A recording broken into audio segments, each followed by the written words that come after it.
Bismillah, Assalamualaikum warahmatullahi wabarakatuh. Perkenalkan, nama saya Nurul Dalam Keras dan NIM 10373-182. Alhamdulillah, alhamdulillahirrahmanirrahim. Assalatu wassalamu ala asyrofil anbiya'i wal mursalin Sayyidina Muhammadin wa ala alihi wa sahbihi ajma'in. Pertama-tama, mari kita panjatkan puji dan puji syukur atas kehadirat Allah Subhanahu wa taala yang telah memberikan kita nikmat kekuatan, nikmat kesehatan, terlebih lagi nikmat iman dan Islam.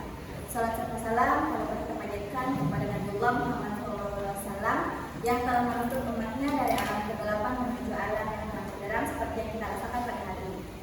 Baik, saya di sini akan mempresentasikan hasil penelitian saya dalam mata kuliah statistik dosen pengampu Bapak Safri Halikin SE MSc ACC dengan judul penelitian analisis pengaruh kinerja keuangan sebagai penerapan good corporate governance terhadap laba bersih perusahaan, studi kasus pada perusahaan perbankan yang terdaftar di Bursa Efek Indonesia periode 2018 sampai 2022. Baik, di sini saya akan menjelaskan terlebih dahulu apa itu Bursa Efek Indonesia. Bursa Efek Indonesia atau disingkat dengan BI adalah pihak yang menyelenggarakan dan menyediakan sistem juga sarana untuk mempertemukan penawar jual dan beli efek pihak-pihak lain dengan tujuan memperdagangkan efek di antara mereka. Selanjutnya saya akan menjelaskan apa bank itu sendiri. Bank merupakan lembaga keuangan yang mempunyai peran dalam memajukan dan meningkatkan perekonomian suatu negara yang menjalankan fungsi ekonomi dan keuangan. Selanjutnya, good corporate governance. Good corporate governance adalah suatu sistem, prinsip, dan proses yang digunakan oleh perusahaan untuk mengelola dan mengawasi bisnisnya agar berjalan dengan transparan, akuntabel, bertanggung jawab, independen, serta adil kepada seluruh pemangku kepentingan atau stakeholder.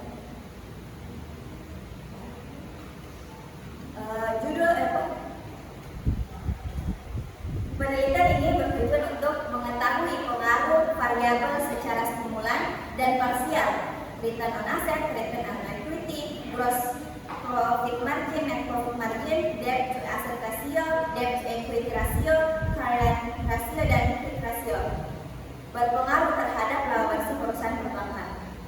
Metode penelitian ini adalah metode deskriptif kuantitatif dan sumber datanya diperoleh melalui web perusahaan.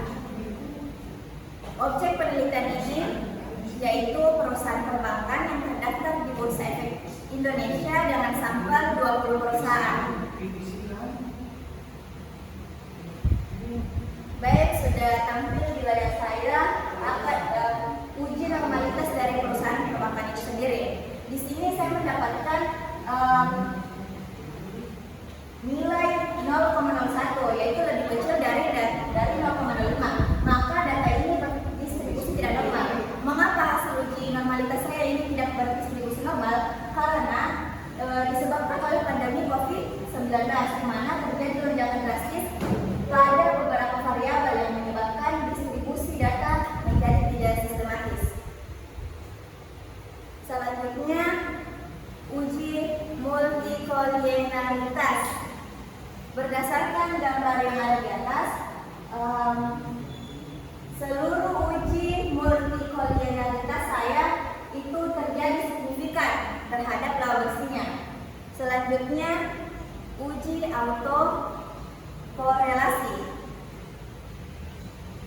Di sini saya tidak menggunakan Durbin-Warten karena ada beberapa hal. Di sini saya menggunakan dilihat dari di sini saya mendapatkan nilai sebesar 0,09. Ini berarti dengan melihat kriteria pengambilan keputusan, maka dapat disimpulkan dalam model regresi tidak terjadi autokorelasi.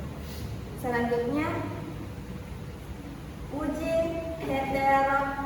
heteroskedastisitas. Seperti gambar di atas, titik-titik pada gambar di atas itu menyebar. Ini disimpulkan bahwa tidak terjadi heteroskedastisitas pada model regresi dalam penelitian ini.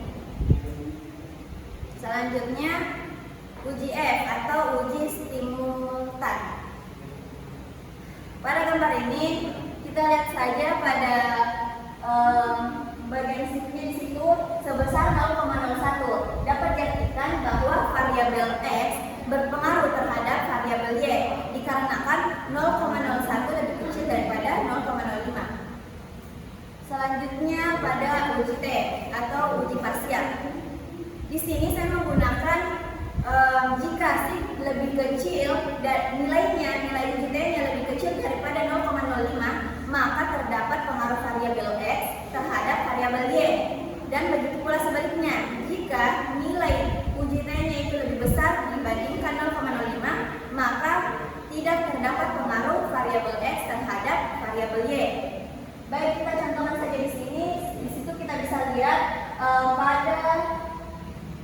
pada return on equity, di situ lebih kecil daripada 0,05, maka terdapat pengaruh variabel X terhadap variabel Y.